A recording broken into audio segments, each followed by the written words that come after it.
IG post ni Maris Racal, soft launch o trip lang? Pinag-uusapan dahil kay Gian Bernardino.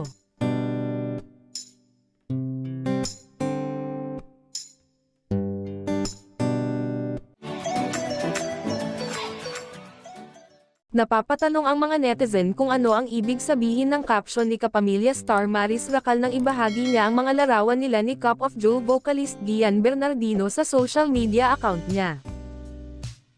Usap-usapan ngayon sa social media ang di umano'y pagbandera ng kapamilya actress na si Maris Racal sa larawan nila ng Cup of Joe vocalist na si Gian Bernardino habang may hawak na bulaklak.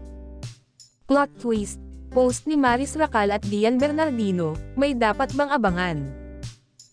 Uminit ang usapan online matapos ibahagi ng kapamilya actress na si Maris Racal ang ilang Instagram photos kasama ang Cup of Joe vocalist.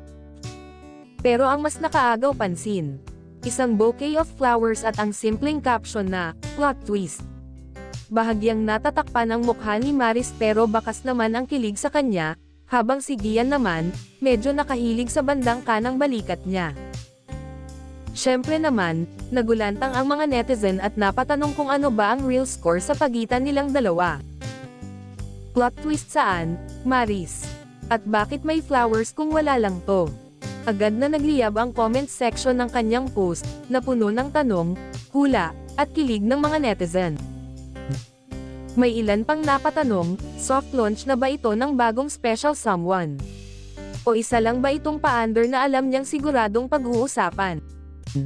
Kung simpleng pagkakaibigan lang, bakit parang may kilig sa ere? At kung kalab lang, kailangan ba talaga ng bouquet?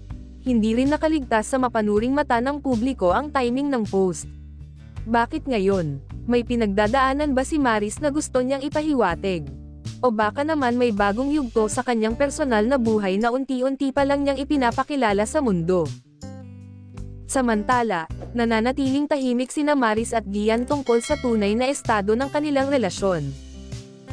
Walang kumpirmasyon, walang denial, na lalo lang nagpapainit sa tanong ng lahat, may something nga ba, o marunong lang talagang mang-asar ang dalawa? Hanggang kailan kaya mananatiling, plot twist, ang lahat? At kailan magiging malinaw kung ito ba ay simpleng chismis, o isang kwento ng pag-ibig na dahan-daang binubuo?